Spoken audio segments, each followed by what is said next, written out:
Beyond your paycheck, it's surges of cash that you can use to grow your net worth and feed your investments.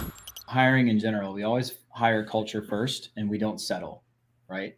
I'd rather wait an extra week and find the right person than settle for somebody who's good enough. And then culture first, I really want to look for someone who's going to jive well. And I want to talk to someone and give an offer out to someone where I feel like I could trust them like a family member. Because when you give someone keys to your kingdom and you're allowing someone really to have access to your cash register, they're the ones that are really managing the customer experience when you're not there. It's a very serious thing. So I'm going to go over a couple of things that you can do to make sure you find the right person as well as to keep the right person in a second. But I think culture is really big, integrity is really big.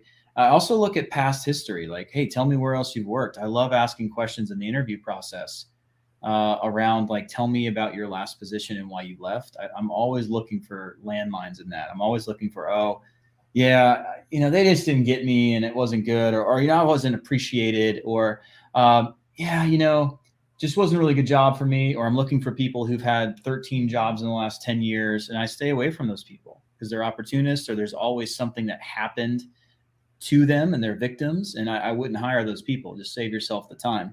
But I think there's a lot to be said with not just attracting the right people, but understanding the interview process. There's a book, and actually, I think I can share my screen on this fancy software. But there's a friend of mine. His name is David Long. He owns a company called My Employees, and that company is in North Carolina. And he wrote a book called Built to Lead. I'm going to see if I can share my screen. Maybe tell me if you can see this. Can you see it? We'll just pull up for just a second. Can you see this? Yeah.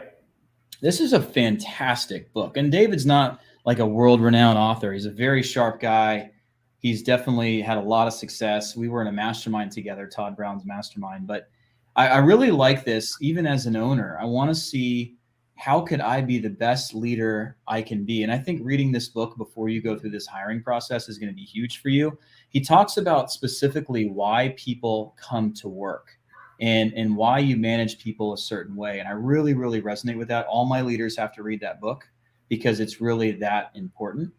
So I would really encourage you to read that book as well before you dive too deep into this entire process. So I hope that's a good recommendation. Anybody watching this as well, obviously, I'd recommend you read that book. You can find it on Amazon. It's pretty inexpensive, but very, very powerful, right?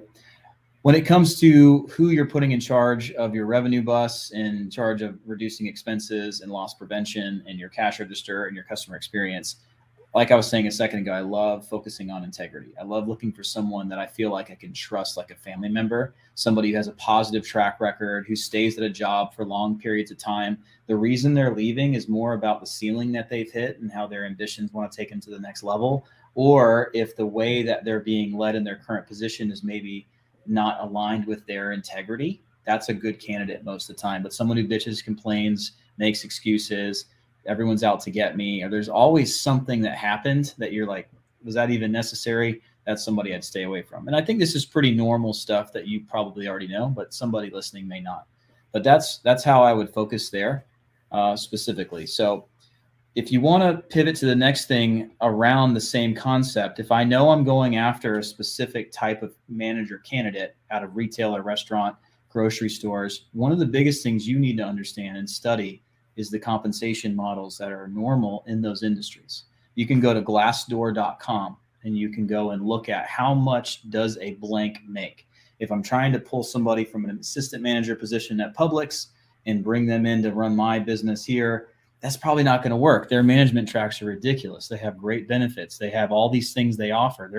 They don't lose employees. They've never laid off an employee in their company history. So that tells you probably not my perfect candidate, but maybe Panera is a great place to go find people who are really hustlers. They can handle fast-paced environments. They can handle stress. They know how to write schedules. They know how to handle inventory. They deal with customer satisfaction. It's a great company. They've got structure. Maybe that's your perfect candidate. But if you can only offer, let's say, $50,000 a year for this position, and everything you're learning on Glassdoor is saying they make more than that, you got to know that stuff in advance. And when you're negotiating salaries, you also need to understand what kind of benefits would it take to require, or what would it take to really recruit the right person. That's what I would be looking for, right? So I know to not only recruit the right person, but retain them. what other type positions could they get? What would they get? Would they get insurance? Would they get paid time off? Do they get sick days? Like, try to match that and make sure that you're offering somebody the right benefit package. Okay. I know I'm just throwing lots of stuff at you. One more thing I'll tell you, then I think we should move on to your questions, is I also like to look at what's important to these people besides money. We do this in seller negotiations all the time, real estate and in business acquisitions. Same thing with hiring people. So let me ask you this, Angelo. It sounds like you're a great fit for a position. I love your experience, extremely relevant. I feel like you'd be a great part of our family, and I feel like your integrity levels and your culture align with what we have and our values. Let me ask you a question. Forget compensation for a second. Forget how much money per year on the salary. What else is important to you in a position like this? That's going to be very telling. A lot of that's covered inside that Built to Lead book, and actually it'll feed you the different options, but let them tell you what's most important to you, because this is where you can run into a landmine. If you're talking to someone, this happens a lot in men. I'm going to be real. Happens a lot in men, some in women as well. They're going to be more ambitious than the role. And you got to flag that up front, because if they say, well, I really want to be able to move up in the company. I really want to be able to consistently make more money. My 5-year plan, my 3-year plan is to make $180,000 a year, and I'm working on it. You're going to know real quick if this is going to be a long-term fit, or you're just a stepping stone and the best option they have on the table right now. Without asking these type of questions, you can find yourself 1 year later trying to find another manager again.